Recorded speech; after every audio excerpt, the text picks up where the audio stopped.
Hey everyone, in this video I'm going to be continuing my Mark Millar coverage and breaking down a book of his called Reborn. The concept of Reborn is a trippy one. It's a little weird, but kind of cool. It essentially tackles what happens to us in the afterlife. And in Mark Millar's world here, you don't go to heaven or hell, you instead go to somewhere else. Somewhere where people from the past are waiting for you, both the good and the bad. And of course, you have to fight to survive for some reason. It's a wild ride, but it's a pretty fun one. It's a high fantasy story dealing with the afterlife, and it actually is quite entertaining. So let's dive into this one. Reborn by Mark Millar. Reborn, Volume 1, written by Mark Millar, art by Greg Capullo, inks by Jonathan Glapion, and colors by FCO Plascencia.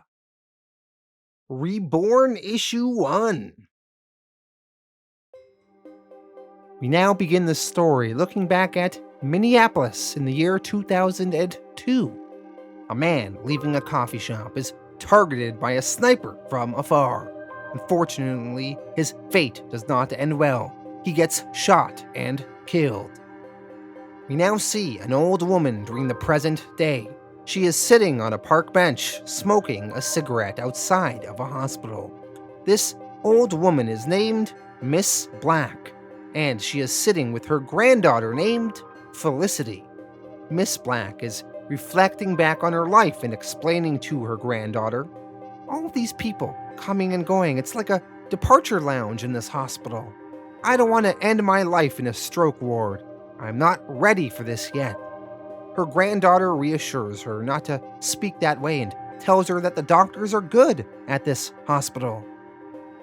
Miss Black begins her narration of a story, taking us back to the time of the targeted shooting in Minneapolis in 2002. That man that was shot was her husband. Years earlier, her father died unexpectedly too, burned to death in a steel plant accident. His employers claimed personal negligence.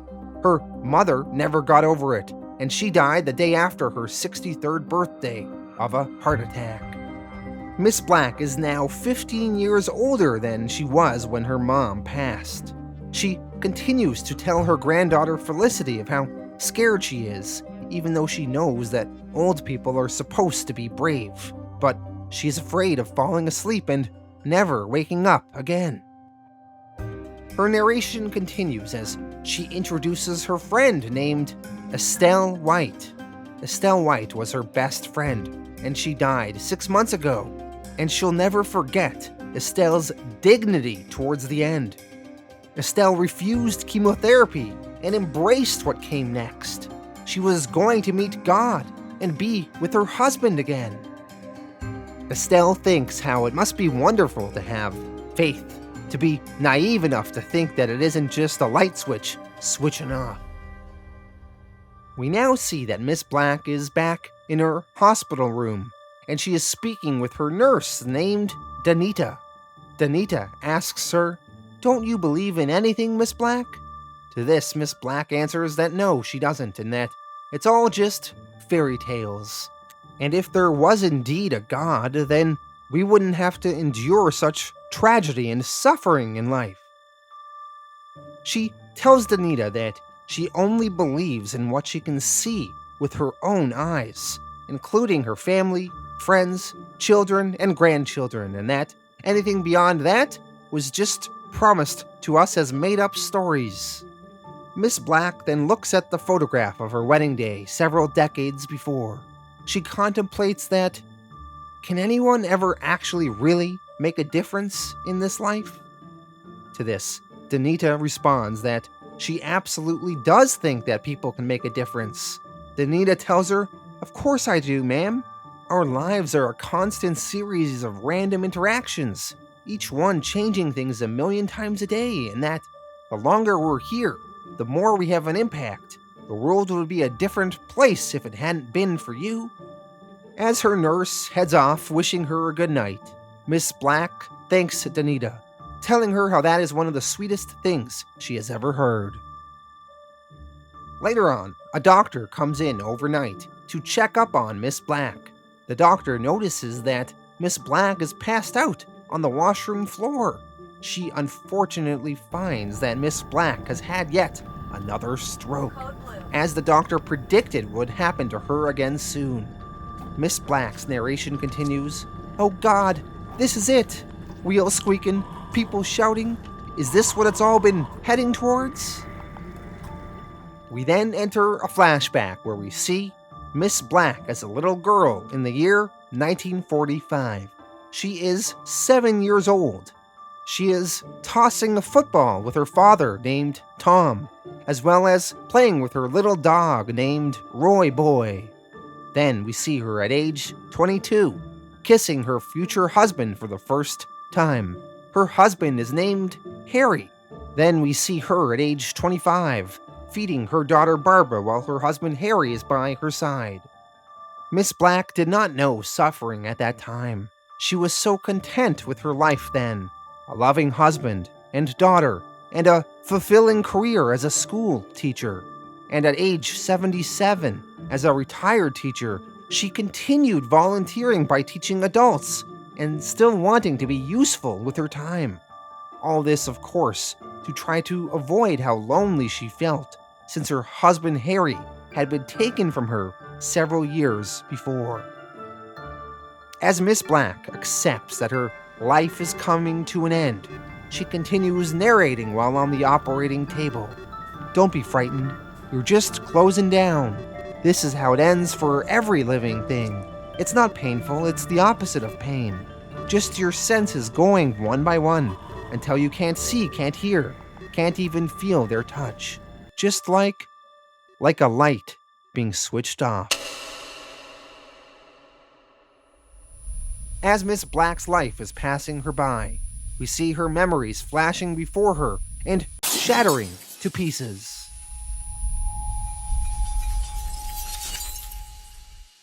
Elsewhere, we see a young woman wearing a special-looking kind of suit. She is in a strange world.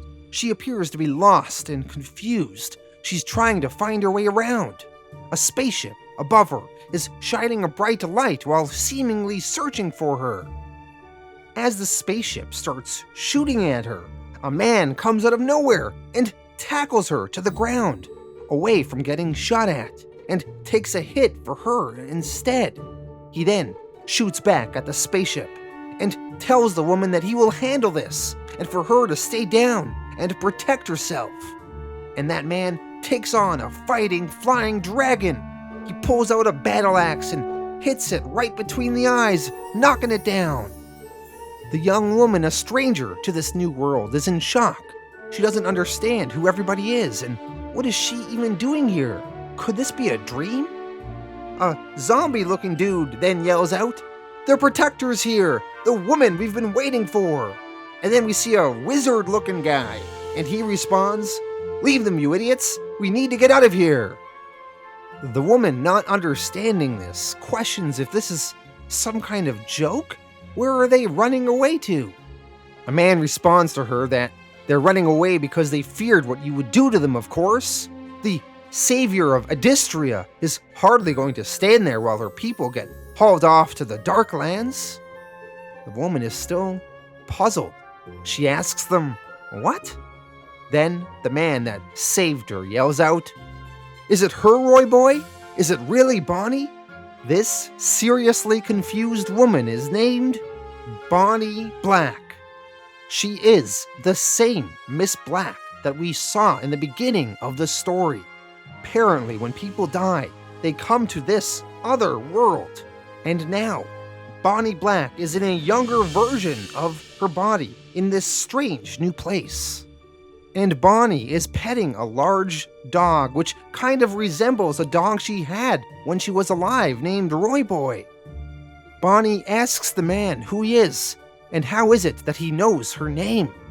But as Bonnie studies the man's face, all of a sudden her eyes light up with emotion, not believing what she sees. She asks the man, "Oh, Dad? Is this real?" And her late father, who is now somehow alive in front of her, replies, "Yes, and that they have been waiting for her arrival for such a long time." Bonnie Black has now seemingly been reunited with her father, whose name is Tom, and also her pet, Roy Boy, her little dog from so long ago when she was just a little girl. Only he is not so little here, though. Tom takes his daughter Bonnie's hand and tells her that it is now time she meets the others. Reborn Issue 2. As we are now in this alternate place that Bonnie has arrived at, we learn that this new world is called Adistria. As the reunited father and daughter and dog are riding their special futuristic-looking vehicles, Bonnie exclaims how unbelievable this all is to her. She truly couldn't imagine this place. To this, her father Tom responds, "Isn't it incredible? We're as real as we were before, Bonnie, just living in a different place." Bonnie, admiring what a knockout she is with her young, hot body, begins to wonder, why is it that she ended up here, being in her 20s again? Her father to this tells her that he isn't sure why, but everyone comes through at a different age. He himself was only 3 years old when he arrived in Adistria, yet other people were old when they arrived. Either way, they arrive here with full memories intact of their previous life and the relationships that they had.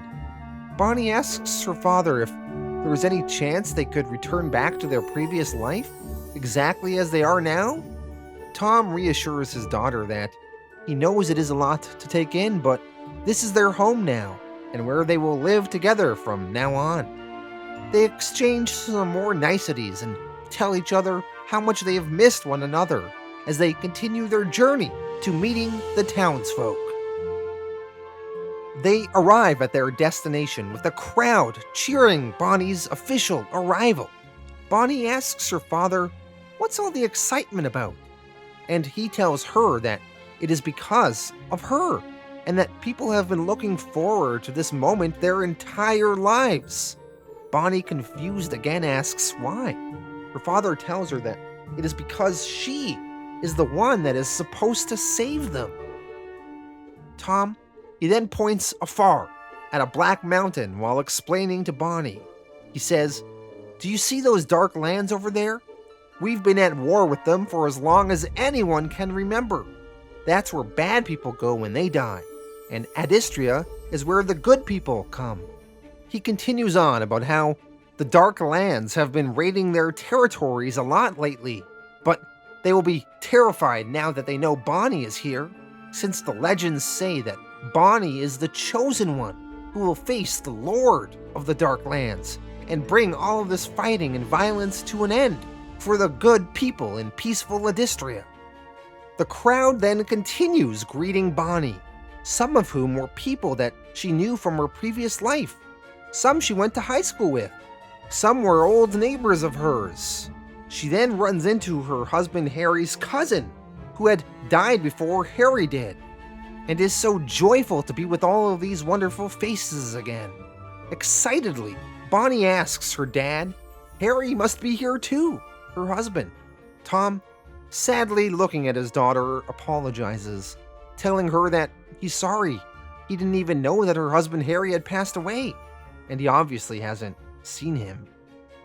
Tom then tells his daughter, "This world is enormous, 10 times the size of Earth.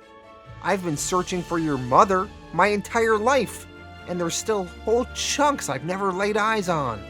I know it's a lot to take in, but you'll get used to it. We find most people in time. That's what the animals are for. These are all our old pets, and they're good at finding loved ones. You remember Roy Boy, right?" Hearing all of this makes Bonnie so happy. She of course remembers her old dog, Roy Boy, and how much of a pal he was in shaping her childhood.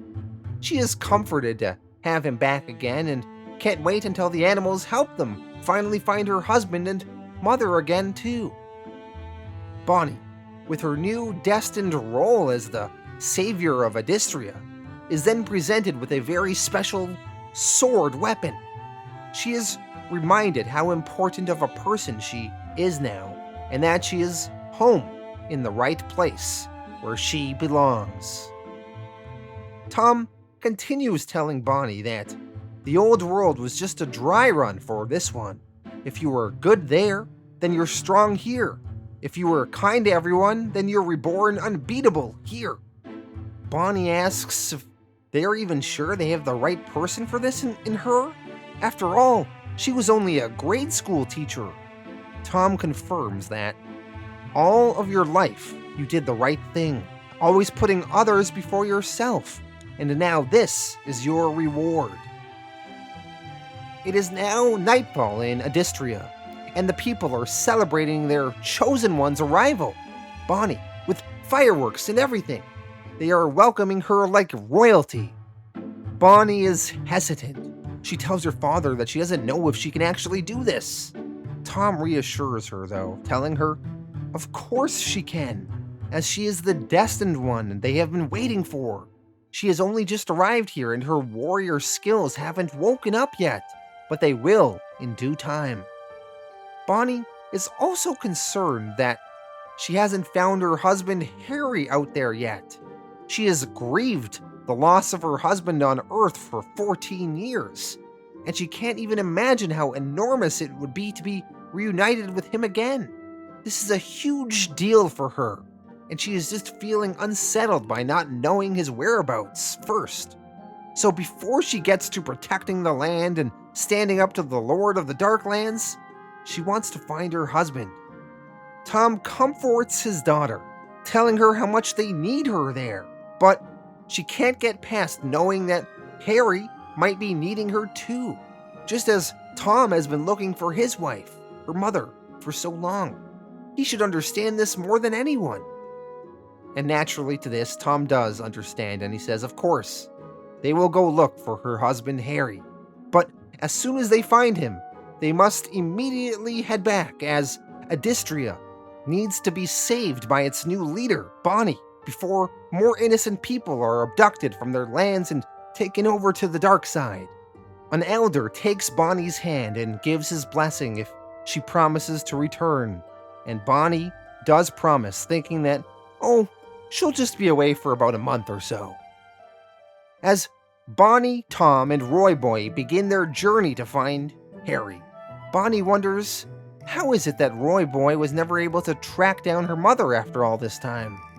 Tom says that they never stopped trying, but that some things in life just couldn't be explained. But he looks forward to the time that he will see his wife again. And as much as they've searched, he unfortunately doesn't have any control over the matter. They then head on their way to go and meet the Queen of the Fairies in this land, as Tom believes the Queen may be able to help them find Harry. Tom tells Bonnie that he wants to introduce her to this new queen, though the queen has been quite neglectful of her responsibilities, and this is why the Lord of the Darklands has been getting much bolder with mistreating the people of Adistria. Bonnie asks, is the Queen of the Fairies powerful? Tom says that yes, she very much is, but she has locked herself away many months ago and refuses to see anyone but her little fairy servants. A little fairy then flies by, and Tom tells Bonnie to watch out for these little ones, as they've been known to be quite mean and can be terrible gossips. The three of them continue on, and Bonnie asks Tom what makes him think the Queen will even want to help her. Tom says it's because the Queen used to be Bonnie's best friend in her old life. Bonnie is surprised by this. She can't believe that the Queen is her old best friend, Estelle the White? Tom mentions to Bonnie that the Queen isn't the same nice person that Estelle was. Well, she was a good person from Earth who crossed over here. Estelle's religious beliefs regarding what happens when we die didn't end up happening the way she believed it would. So she has isolated herself in this new world, and she has become quite bitter, even with the role as Queen of the Fairies. They approach the palace door, where a giant samurai guard is protecting the entrance. Tom has an idea how to get past the guard. He sends Roy Boy on a task to help them get inside. Roy Boy tackles the guard and knocks him to the ground, and then new guards approach them as they try to meddle their way through the entrance. With the guards on one direction and a swarm of fairies coming from another to attack these intruders, Bonnie and Tom somehow manage to enter the doors that lead to the Queen's quarters. In the quarters, they finally meet the Queen of the Fairies, previously known as Bonnie's best friend, Estelle White. The Queen tells Tom that they really should not have come here, as he knows that she does not like being disturbed. Tom tells the Queen that he thought she would be happy to meet her old dear friend who has just arrived in Adistria. To this, the Queen replies, "I don't care about some half-wit teacher I used to hang around with. I've no more interest in helping her than the other people who come here begging for my protection." Bonnie is in utter disbelief. She says to this Queen, "Estelle, you don't understand, it's me, Bonnie." The Queen scolds her and continues, "I know who you are, I just don't care. I was raised to care about everything and everyone, but it was all just bullshit, and I realize I was fed a lie. There's no heaven or hell or Jesus or Satan. My parents' entire belief system was nothing more than a fairy tale." Bonnie, upset to see her best friend this way, says, "No, Estelle, you were right. It was me who was scared. There was nothing else. You were the one who promised us more." The Queen, sitting on her throne, tells Bonnie, "I'd rather have nothing instead of all of this. My husband dead by the time I got here. My faith completely shattered. I've prayed to the Lord for guidance all these months, but the skies are empty, Bonnie. What possible purpose could I have in life now?" Bonnie tells her, "Your purpose is what you told me when I lost my husband. Helping other people." The Queen tells Bonnie that she doesn't think that way anymore and that she genuinely does not care. The Queen then banishes Bonnie, Tom, and Roy Boy outside of her castle walls as the fairies asks the Queen, "Is that the girl Her Majesty has been telling them about?" The Queen, annoyed at the fairies' questions, tells them to shut up. Bonnie and her companions continue to move on and try to find her lost husband. We now head over to the Dark Mountains on the other side of Adistria. The place that we've been told is called the Darklands.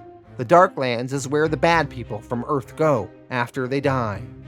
Entering the Darklands, we see a very tall cat walking on two legs.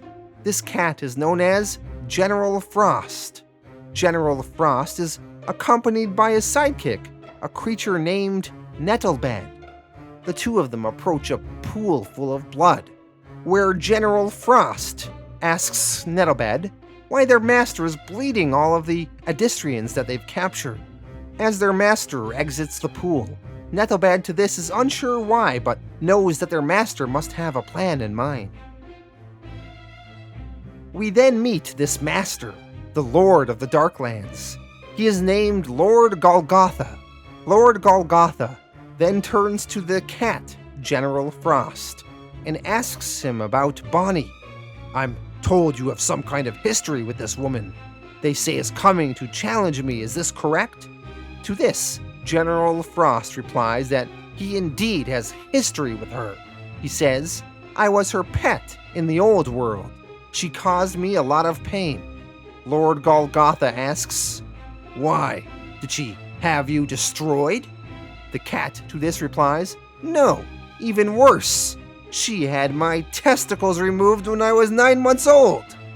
Lord Golgotha, understanding this, tells General Frost, "Good, you'll want revenge. They say she's been born with certain gifts. Do you think you'll have the skills to stop her when you track her down?" General Frost tells the Lord, "Indeed, as it is his Lord's will." Lord Golgotha is pleased at their success so far, and orders that a team start preparing immediately in order to conquer this new woman, and to continue their eternal dark wrath upon the Adistrians. Reborn, Issue 3. Back in Adistria with Bonnie, Tom, and Roy Boy, we see a man flying in the sky atop an elephant. The man riding an elephant in the sky is named Ernie Barbary. Tom tells Bonnie that Ernie is the mechanic that used to run the auto shop near their old house on Earth, and now he customizes pets, taking them for rides instead of cars, and those elephants really love it. Ernie waves at them below and tells Bonnie how good it is to see her again. But then, suddenly, a flying dragon with a lion's head from the Darklands named King Aramithia comes out of nowhere and gulps up poor Ernie and the flying elephant he is riding. Well, that was a short-lived character we won't be seeing again.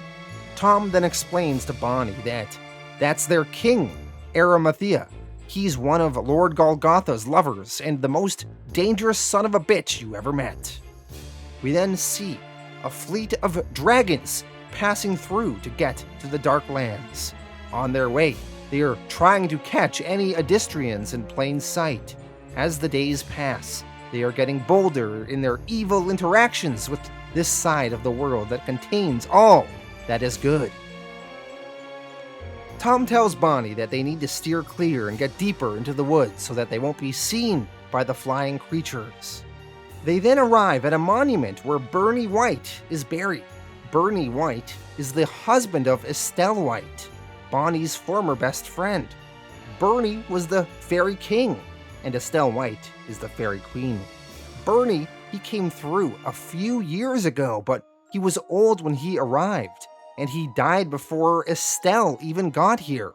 And when Estelle finally did arrive, she was bitter that her husband had already died in this second life, and she could not be reunited with him. Bonnie says that Bernie was such a lovely man, and she doesn't know what she herself would do if something had happened to her own husband, Harry, here. Tom then thinks on his wife, Daisy, and what she did after he died on Earth. He asks Bonnie if her mother ever married again after he died. Bonnie says that no, she remained a widow and did not remarry. Tom says that, he actually wouldn't have even blamed her if she had remarried, since she was still young enough to and had no shortage of admirers. Then, out of nowhere, comes a big pirate-looking dude, carrying what looks like a baseball bat or baton, and he smacks Tom, knocking him to the ground. And then another man comes from behind and heads after Bonnie. These are the thugs of the Darklands. They attempt to capture Tom and Bonnie, but no sooner does Roy Boy come to their rescue, and he tackles one of these thugs to the ground. But the thug gets up and then picks up Roy Boy and tosses him off a cliff. Let's hope that Roy Boy survives this somehow. Bonnie screams after her dog, "Roy Boy!" But there is no response. She cannot believe what is happening right now. Bonnie, without any special abilities yet, is zapped to the ground as these various thugs capture her and Tom and carry them off with them. Back in the Darklands, in the area of Il Mago's Quarter, the thugs have tied up Bonnie and Tom. And here, we meet the leader of the thugs and slave trading. His name is Trader Cody. Tom tells Bonnie that Trader Cody is one of the slave traders always doing raids on us for Lord Golgotha. Trader Cody then finds the special sword that was gifted to Bonnie by the people of Adistria. He takes it from her and says, "You wouldn't believe the price the masters put on your heads. He's got everyone out there looking for Adistria's warrior queen. How grateful do you think he'll be to get his hands on your magic sword? Oh, and sorry about your dog, by the way." Bonnie and Tom struggle to break free and say that they promise they will get him for this. Trader Cody tells them not to bother wasting their time with the chains that are holding them down, as they have been reinforced with a binding spell that they couldn't ever possibly break through from. While this is going on, Trader Cody is radioing into General Frost, that man-cat we met earlier. He reports that he has good news that Bonnie and Tom have been captured. He tells General Frost that he would also be pleased to hear that this woman does not have any warrior skills whatsoever yet, and she will be held captive here, incapable of ever escaping. General Frost is satisfied with this information and confirms that he is heading on his way over now and will be there soon. While Trader Cody is threatening harm upon the two of them, Bonnie thinks up a plan and whispers to her father, "Dad, listen to me. Just because the chains won't break doesn't mean the pillar won't." And with this, Bonnie's plan gets put into motion. Tom headbutts Trader Cody, breaking his nose. Bonnie then yells out to her father, "Dad, now!" And with all of his might, Tom lifts out the massive tree trunk from the cemented ground that was holding them both down. Bonnie was right. The spell on the chains could not be broken, but the base of what was holding them down could still indeed be lifted with the right amount of strength. The thugs are disoriented and caught off guard. They were not expecting this. Tom, he continues with all the strength he has, and he pushes the tree trunk that they are chained to right out the window and onto the ground below, breaking the trunk apart and thereby releasing them both. Then, as they prepare to run for their lives, more thugs than before start to emerge, and Bonnie jumps up and begins fighting them off.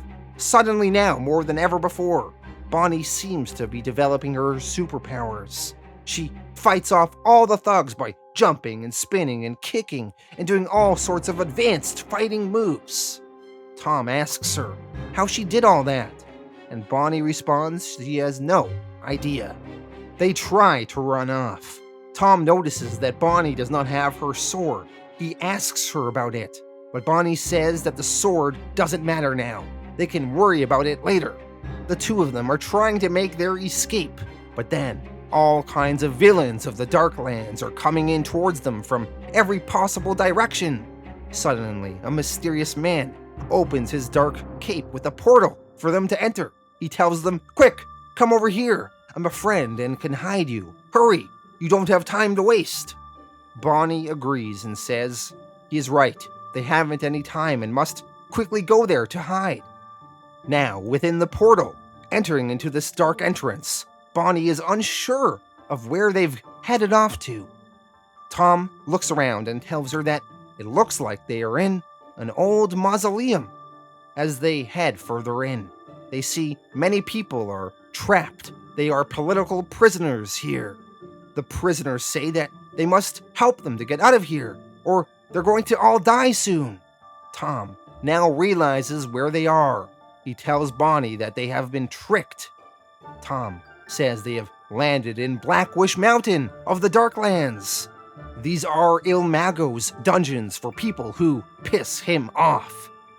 We see this Blackwish Mountain appears to be a floating island in an orange sky, connected to other floating islands, connected by long wooden rope bridges.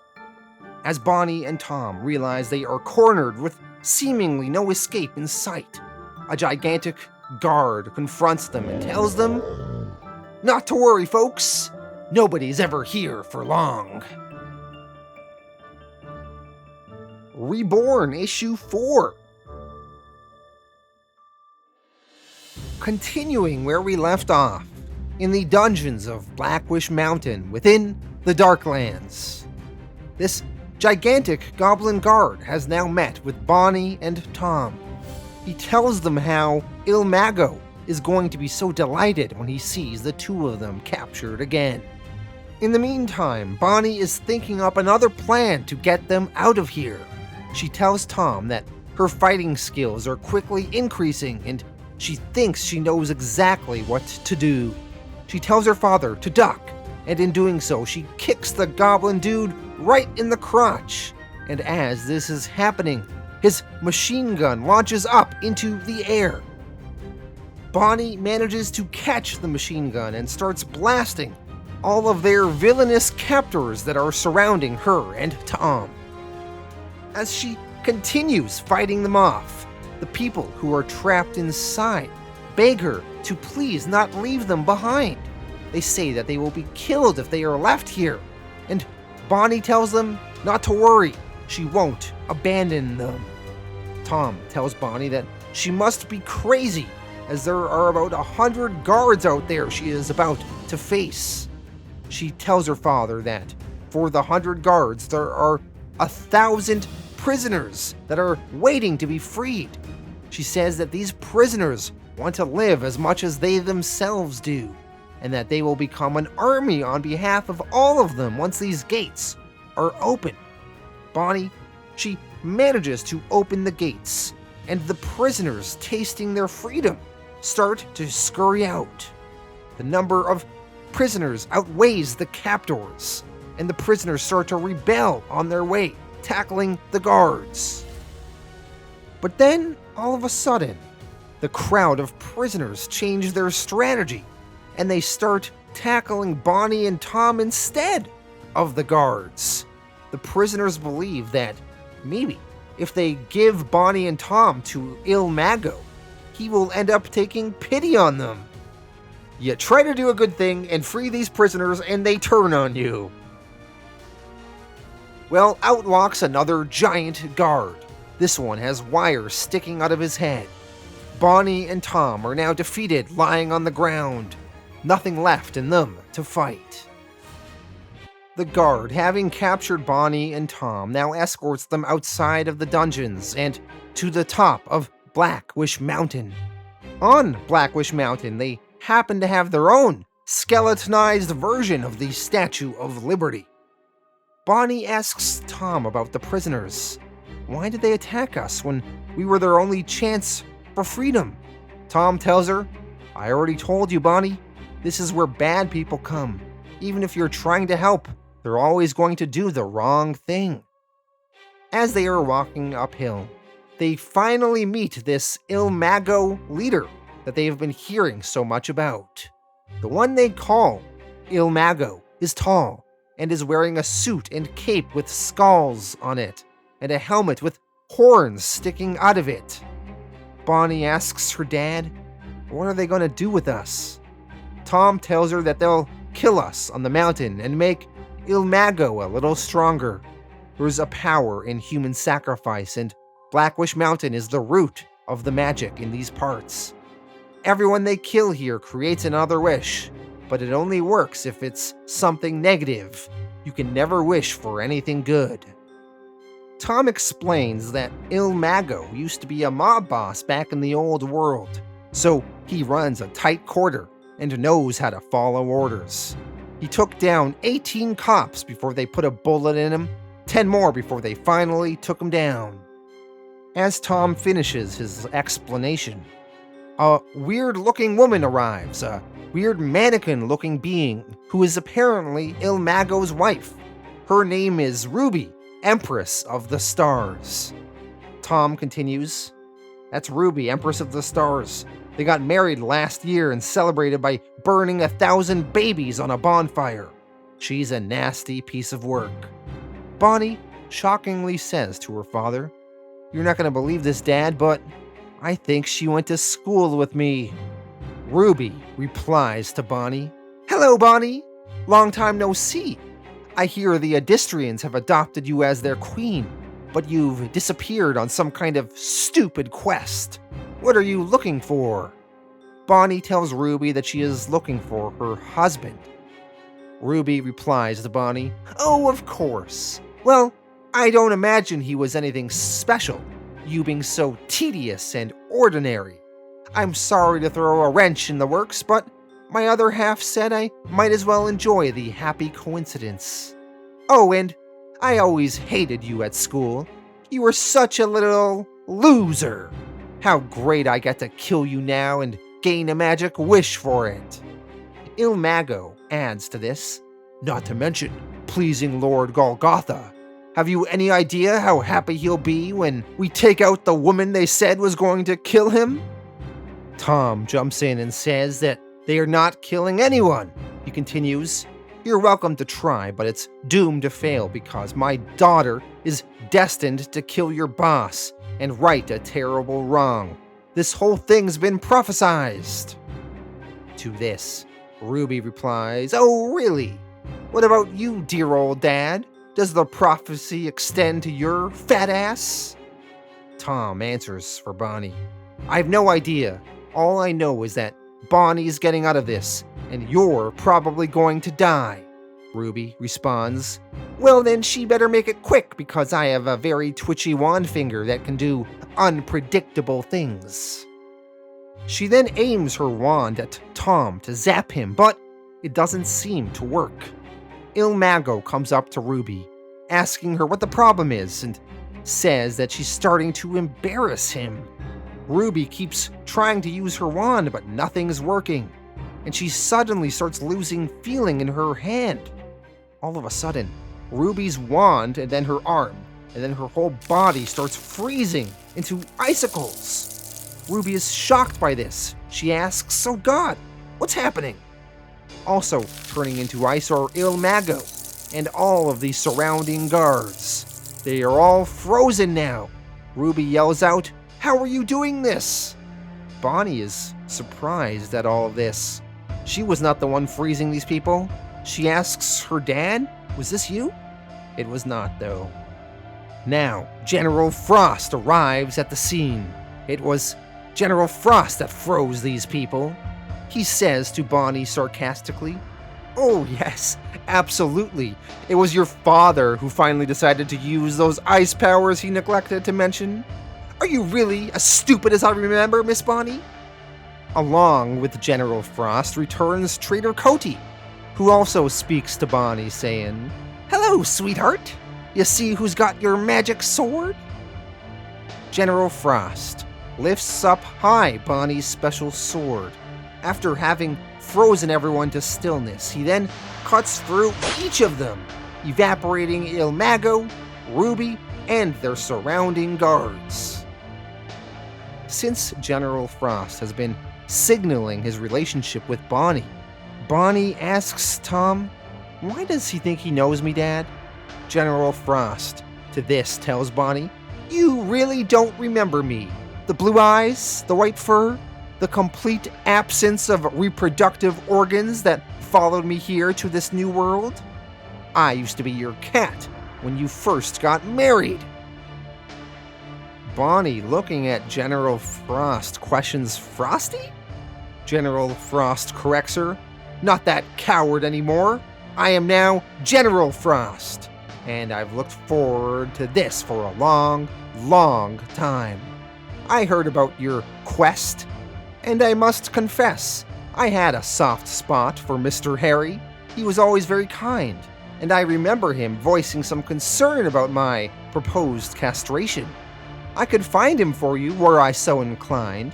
Pets can do that, you know, find their missing masters here in the next world. That's how all this might have played out, if only you had been blessed with some basic human decency." General Frost continues, "Now, in light of this terrible thing you did, I think there's something you might want to say before I form an icicle around your hearts.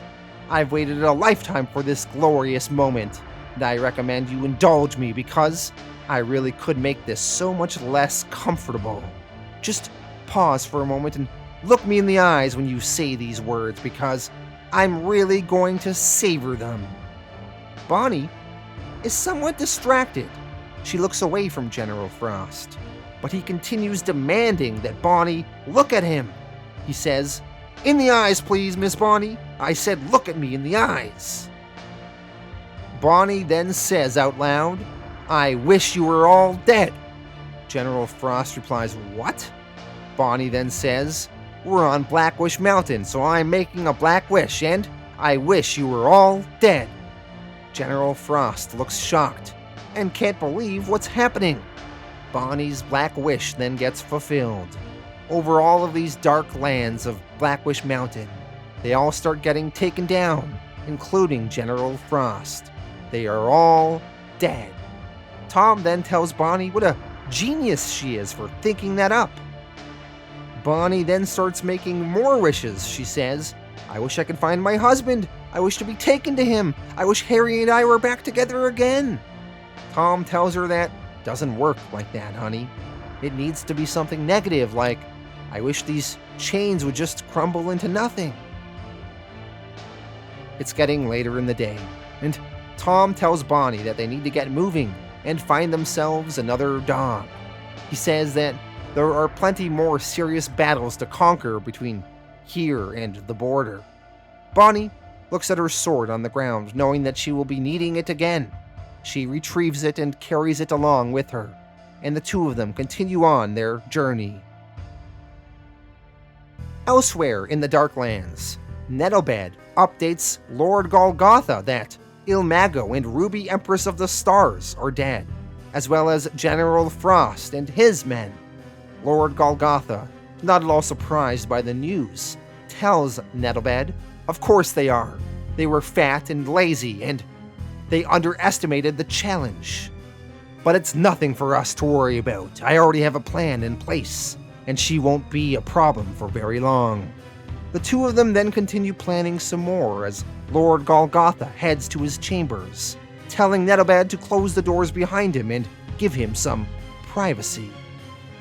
And until next issue, we will leave Lord Golgotha to his privacy with his lover, King Arimathea, the flying dragon with both a lion's head and a healthy appetite. They are the one we met gulping up Ernie Barbary and his elephant back in issue 3.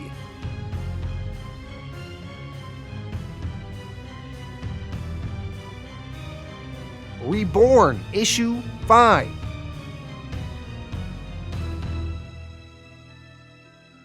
We see a flashback to when Bonnie was alive and younger. She narrates, "Once upon a time, you were just a little girl, sliding around the dance floor at a family wedding. Then it's you getting married. Then it's your kids. Then, suddenly, you're sitting at the old people's table, nursing a gin cocktail, chatting about surgery, wondering how the hell it went so fast." In the present-day battles in the Darklands, Bonnie continues narrating. She says, "A few weeks ago, I was urinating through a catheter, taking so many pills they had to color-code them, using 6 different creams for eczema and other rashes. My life was spent in the antiseptic buzz of a county hospital, and every day was exactly like the last. No matter what happens, no matter what they throw at me as we fight our way back from the Darklands to Adistria, this is better than what I had." As Bonnie and Tom continue their challenging journey, Tom reassures his daughter, "You're going to see your husband again, Bonnie. We'll find another animal to track him once we get across that line. Just keep going. We don't need Estelle. You and I can do this fine on our own." The flashbacks continue to weave in and out between past and present day, one world to the next, and the memory of Harry's departure is deeply ingrained in Bonnie's existence. We see some flashbacks of her discussing her husband's passing with her friend Estelle. They discussed life and death, faith and grief, questions and answers, love and loss. And Estelle was there to lend some support to her through those trying times. We jump back to young Bonnie of Adistria, now at a campfire with her dad. They catch up on lost time. Bonnie tells her dad all about his granddaughter and great-granddaughter. As a daughter, parent, and grandparent herself, Bonnie thanks her dad for always making time to spend with her, no matter how tired he was. The movies they watched, the cuddles and the laughter, these are all fond memories of him that she will never forget. They then reminisce about playing touch football in their backyard and their secret codes for throwing passes and reaching touchdowns. Bonnie tells him it's amazing how much the little things matter, the impact they have on everything going forward. Time really is the most precious gift, and that's something that didn't hit me until I became a mother. As the two continue talking, Tom tells his daughter to stay alert. He hears something. They've got company. Then, out of the bushes, we see good old Roy Boy is alive. He has made his way back to them. Roy Boy somehow communicates to Tom that he landed in a river and got washed away, and he had been traveling through Adistria trying to find the two of them ever since. Bonnie is so grateful that he is okay. She hugs her old dog and tells him how amazing he is. Roy Boy then also shares that he has found where Harry is located. Harry is in a village less than 50 miles away, just over the hills. It will only take them a few days to reach there. To this, Bonnie can't believe what she is hearing. Could it really be that she will be reunited with her husband again after all of this time? She thanks Roy Boy immensely for this wonderful news. The next day, they head out on their journey to Harry. Bonnie cannot contain how excited she is that she is going to get to see her husband again. She is shaking so much right now that she doesn't even want to stop to eat. She's thinking about all the things she wants to talk with him about. There is so much to fill him in on. Tom tells her that this is all so wonderful, honey, but just take it nice and slow, as these things can be more emotional than we planned for. Bonnie continues rejoicing about how young she is and how much energy she has. Now her joints are not hurting her anymore. As this is going on, we see that King Arimathea is flying overhead across the land. Bonnie, Tom, and Roy Boy are continuing on their path to go and meet Bonnie's husband, Harry. Bonnie tells them, "Let's go. We'll be able to see Harry's village once we're up here atop this hill." They then reach the top and gaze into the distance, and they see a view they were not expecting. The town had been torched and is up in smoke, with very little of it left. Bonnie, determined, slides down the hill. She must find Harry and make sure he is okay. She asks the crowd, "What happened? Are they okay?" She's looking for her husband, Harry Black. A townswoman tells Bonnie that the dragons set fire and they took Harry away. It was General Frost back when he was alive. He told the dragons where to find Harry, and King Arimathea just came for Harry and took 100 other local men with him. A local man tells Bonnie he left a message that they'll kill him tonight if you and your father don't do what they say. The man points to a burnt sign in bricks that says, "Come and get him." Tom asks, "What is it that they want?" Another man responds, "They want you two surrendering to the Darklands alone. They said you can bring the dog as a guide, but bring anyone else and Harry gets his head cut off." Bonnie struggles to come to terms with what is happening. She was this close to finding her husband again, and now they have taken him away? Tom tells her that there will be thousands of them up there, maybe even millions. He asks her, "What are we going to do?" Bonnie turns to her father and tells him that she has to go there. Tom tells her it's unsafe, and they're gonna kill her the second they see her. She says she doesn't have a choice. She must go. An older woman in the crowd stops Bonnie and tells her that there's something she needs to know before heading off. This woman's name is Sarah. She is standing there with her two sons. Sarah, unsure how to begin, approaches Bonnie and tells her, "I'm Harry's new wife, Bonnie. I'm so sorry I had to find out this way, but we've been married for the last 9 years." Bonnie can't believe what she's hearing. She exclaims, "What?" Sarah continues, "He was young when he got here. We tried to fight it, but I was young too, and it's a long, long life to be on your own. He said you are an amazing woman, but there was nothing we could do. These things happen a lot on this side. I swear we didn't mean any harm." Bonnie asks if these are her kids. Sarah answers yes. These are her and Harry's sons, Eddie and Bobby. Sarah continues, "I told them that you would rescue him for us, that their dad's first wife was the savior of Adistria, and if anyone could get him back, it would be you." Bonnie asks for a moment alone as she takes in this earth-shattering information. Tom comforts his daughter and feels so terrible. He had no idea that this had happened. Later, Tom asks Bonnie if she is okay. She says that, for all the time that she was aging away on Earth and became an old woman, of course, Harry would have gotten lonely in his new life and moved on. With a heavy heart, she understands that he wasn't trying to hurt her. Bonnie asks Sarah if she could talk to the two boys, Eddie and Bobby.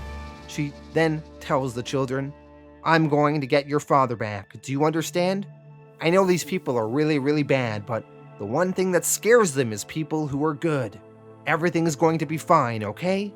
The boys are really overjoyed to hear this, and Sarah thanks her so much for still wanting to go out and save Harry. Bonnie thanks her for making Harry happy all of these years. Tom tells Bonnie that he's so proud of the woman his daughter is, and how her selfless acts of service towards others have always led her to do the right thing. Before they continue on their journey, Tom makes things very clear to his daughter, saying, "Can I just repeat that we're walking into the gates of hell and up against a million different monsters?" Bonnie tells her dad, "I'm not afraid of dying, not anymore. Besides, if the prophecy is true, and I'm the one who's going to kill this guy, then actually, he's the one who should be nervous." Back over in the Darklands, we finally get to meet Bonnie and I guess Sarah's now husband, Harry Black. Harry is chained amongst other men from his village at the hands of King Arimathea, who is also guarding Lord Golgotha's powerful machine that is powered by the blood of only the decent men from Adistria. Lord Golgotha looks at Harry and tells him, "Can you imagine the damage we could do in our new forms? The horrors we could inflict? Oh, and don't expect that ex-wife of yours to show up and save you. She's on her way now, but we're more than ready." Harry, terrified, says to Lord Golgotha, "Why are you talking like you know me? We've never even met." Lord Golgotha to this replies, "Oh, really?" We then see a flashback to 2002 in Minneapolis, when Harry was targeted and killed by a sniper. Lord Golgotha was that very sniper on Earth all those years ago. Not only did he kill Harry all those years ago, he killed many more, and after taking his own life in death, he indeed ended up here in the Darklands, determined to continue his evil mission of taking lives in an attempt to make his insecure and pathetic self seem less small. Lord Golgotha, now wanting to repeat history, looks at Harry and all the other men and tells them, "Now I get to kill you all over again." Reborn issue 6, the final issue in this volume. In the Darklands, Lord Golgotha is enjoying himself, lying in a bloodbath made of the blood of his victims. He prides himself by saying, "They waited for me for such a long time, their Black Messiah. They waited for someone powerful enough to bring war to the light and crush your people, to find a way back to the world that made us." Lord Golgotha, now revealed to be talking to Harry, continues talking, saying, "Because that's the way it works, Harry. The worse you were, the stronger you are here. The better you were, the more we have to fear. The people really think that widow of yours is coming to slay me. No great plan, no army behind her, just her dad and her dog in the hope of seeing you again. They're going to be disappointed." Elsewhere, two of the fairies are gossiping as usual. One is asking the other if they've heard about Bonnie walking into the Darklands to save her ex-husband. The other replies that it isn't so much about loyalty as it is about losing one's mind to even consider that they stand a chance against Golgotha's armies. The Queen of the Fairies, standing by, has no choice but to overhear all of this gossip with what is happening all around her. As Bonnie is continuing her way to rescue Harry, Tom asks her if she is absolutely sure she can handle what lies ahead. Bonnie tells her father, "Yes, Dad, absolutely. I am certain of the sword, the mark, the prophecy of this big battle. We're going to win, Dad. Don't even consider the idea of failure." As Bonnie enters Lord Golgotha's castle, he beckons her on, saying, "Here she comes, the little teacher from Minneapolis." Me surrounded by all my legions, you and your father completely alone. The worst people who ever lived are standing here around you, all tooled up, all desperate to hurt you. Do you really love him that much, Bonnie Black? To this, Bonnie responds, I do. Lord Golgotha continues, you should have let him die. You should have come with an army. Now you're going to get torn to shreds and every drop of blood will be fed to my machine. Show her what the old world has to look forward to, Arimathea. Arimathea then flies up to the sky in order to gain momentum amongst the clouds and to bring a powerful, heavyweight force back down Bonnie below. Lord Golgotha tells Bonnie and Tom that there is no way they can defeat a 50-ton dragon with a fierce lion's head that is Arimathea. Lord Golgotha warns them that they're about to get sprayed as Arimathea descends upon them. But before this occurs, something catches Arimathea's attention. Suddenly we see the Queen of Fairies has come to the rescue. She has made herself larger than any being and 5 times the size that Arimathea could ever be. The Queen of Fairies then picks up the beast by its scruff, and she tosses him on the ground into the crowd of Golgotha's armies. The Queen of the Fairies, whom we also know as Bonnie's former best friend Estelle, tells Bonnie to go get him, while she and her horde of fairies start to battle Golgotha's forces. Bonnie, she then moves to face Lord Golgotha. She is strong, she is fierce, she locks swords with him. The Queen of Fairies then picks up Arimathea once more. A fairy warns out to her, Your Majesty, look out for his flame. The Queen to this responds as she disassembles Arimathea to his last scale. I'm the Queen of Fairies, my darling. This beast doesn't stand a chance. Back with Bonnie and Tom, Lord Golgotha says they think they're going to win, but there's far too many of us. Just remember who they're fighting out there. My people won't be pulling any punches. Bonnie now enters in and out of flashbacks once again. She hears her granddaughter saying how she hates the idea that her grandmother must have felt so scared when she fell on the shower floor there in the hospital and was just lying there all alone. Bonnie now somehow sees her daughter and granddaughter leaving the hospital room after the accident she had. Bonnie, she drops her magical sword in the afterworld and freezes up for a bit. Her father Tom asks her, what's she doing? She says she doesn't know and that something feels wrong. Lord Golgotha takes advantage of these weak withdrawals and tosses both Bonnie and Tom in opposite directions.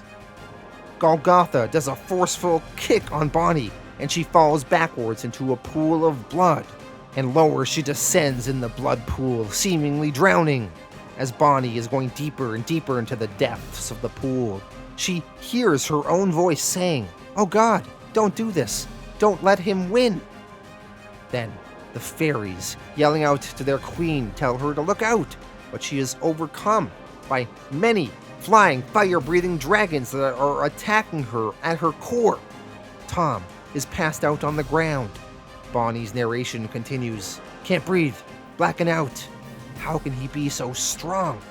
As Lord Golgotha is pinning Bonnie down deep beneath the surface of the blood pool. Bonnie, she hears a voice saying, I love you, do you understand? I don't know if you can hear me, but I wish you'd wake up so I could talk to you again. From hearing this, Bonnie is now laying in her hospital bed, and she is slowly becoming conscious, waking up to the sounds that are calling her back. She wonders, oh Jesus, how can I be here? How is this even possible?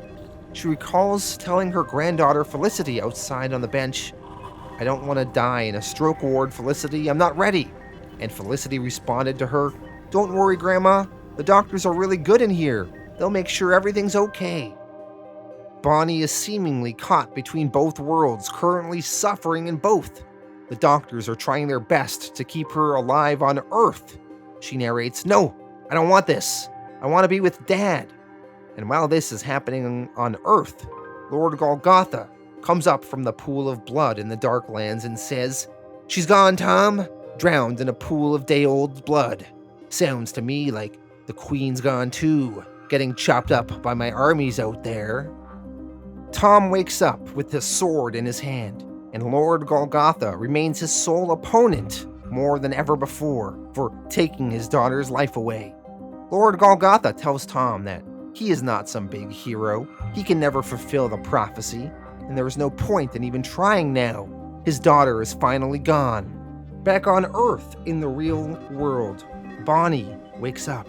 Her daughter is standing above her in the hospital room. Bonnie tells her, "I shouldn't be here, Barbara. This is what was holding me back." Bonnie then enters cardiac arrest. Bonnie's narration continues, "This is what stopped me, held me back from using my powers. I don't want to be here anymore. I want to be with Dad." Her memories are on replay and her soul emerges as she is breaking away. It's 1945. I'm 7 years old, squinting into the sun and running with Roy Boy as Dad throws a long pass. I'm 22 and kissing Harry for the first time, delighted to be accepted into teacher training. But no one's ever needed me like they need me right now. I need to go back and leave this world forever. As Lord Golgotha and Tom continue their final battle, Lord Golgotha asks Tom, "Any last words before I deliver you to the next life?" We then see at the very last moment, before Golgotha strikes his final blow through Tom, a head is rising up from the pool of blood. It is Bonnie. Tom responds to Golgotha with his last words, "Back and left, honey." Tom is talking to Bonnie, a throwback to when they used to play football and he would give her orders. Tom launches the sword into the air for Bonnie to catch behind Golgotha, and she responds to her dad, "Touchdown!" Bonnie takes the gifted sword and slices through Lord Golgotha, cutting him in half, instantly killing him, fulfilling the prophecy. Tom grabs Bonnie and embraces her, for this victory is hers, and he is having such a proud father-daughter moment right now. Those years of childhood football practice really paid off. He tells her, "I knew you could do it. I knew you wouldn't let me down." With their leader now gone, all of the remaining army of Lord Golgotha scurries away, and the fairies rejoice in this achievement. Bonnie is now ready to go and finally free Harry and get to see him after all of this time. Roy Boy leads the way. As Bonnie enters the cell where Harry was being held, he says to her, "Oh, Bonnie, I don't know what to say." They hug, they cry, and she says that she knows everything and that it is okay. From the other side of the room, the fairies cry for Bonnie's help, saying the queen is hurt badly. Bonnie runs up to her. "Estelle, what have you done?" Estelle, the fairy queen, says, It doesn't matter about me. What about Harry? Did you find him?" Bonnie tells her that she did find him, and he is standing right here beside her.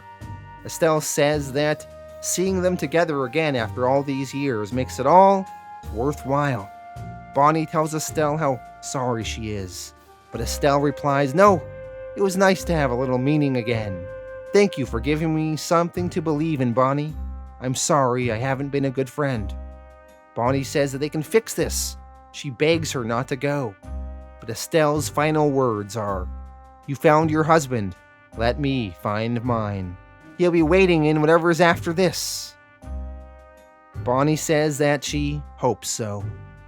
Estelle then flashes to another space and time where she and her husband are meeting again. The group now make their way back to Adistria. Harry's wife and 2 sons are waiting for his homecoming. Bonnie looks at Harry and tells him, "It's okay, Harry. You can go to your little family." Harry heads towards his new family, but he turns to Bonnie and thanks her for being so amazing, as usual. Bonnie is sad that her husband has moved on, but she tells him that she is happy that he is happy. Bonnie and her father continue walking together. They saddle their horses together, and Tom tells his daughter, "Can I let you in on a little secret? Your mother and I were never crazy about Harry.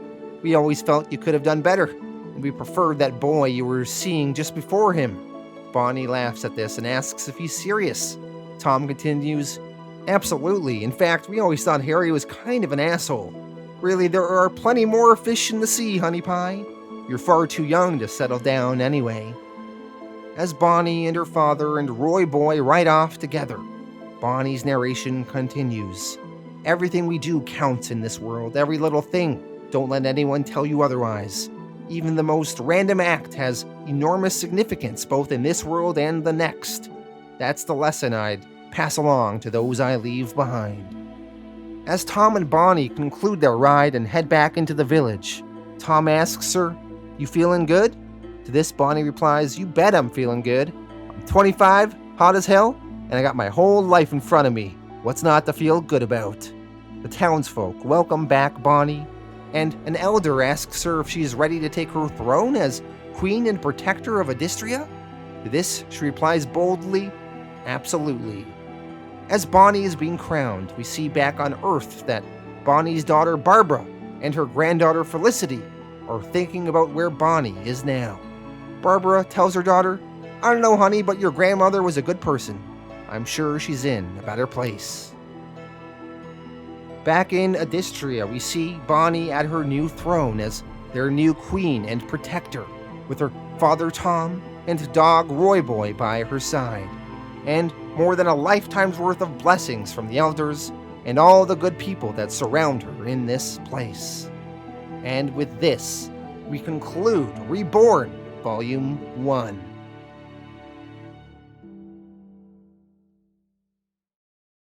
Alright, so that was Reborn by Mark Millar. Let me go through my thoughts on this one. So firstly, the artwork by Greg Capullo was amazing. Greg is a top-tier artist, and he killed it on this book. The battle scenes looked great, and he really elevated the story overall. Now, the overall story I have some problems with, in that I'm having a hard time buying into this premise that the afterlife would be like this. That the afterlife would be some sort of medieval world where everyone is battling? I don't know, man. Also, the fact that this Bonnie is the chosen one is kind of a cliche, and the fact that everyone in the afterlife seems to be tied into Bonnie in some way. Like everybody that's important is someone from Bonnie's past life, which I'm having a hard time buying into as well. But if you roll with the premise and you accept it, there is some entertainment here. You know, it's an overall a compelling story of good versus evil. There is some really cool battle scenes in here, and there's a lot of fun. There's some interesting things explored, like what it would be like to be reunited with your long-lost pets and your father. And what would it be like if you reunited with your husband and he has already moved on? So that was entertaining and interesting. There was also some touching, sentimental moments too I liked. And there was a villain and some cool battles. So I was entertained, although because I'm having a hard time with the premise, I did not love this book. I'm going to give it a 7 out of 10. Let me know your thoughts in the comments, and I'll be back in the future with another comic.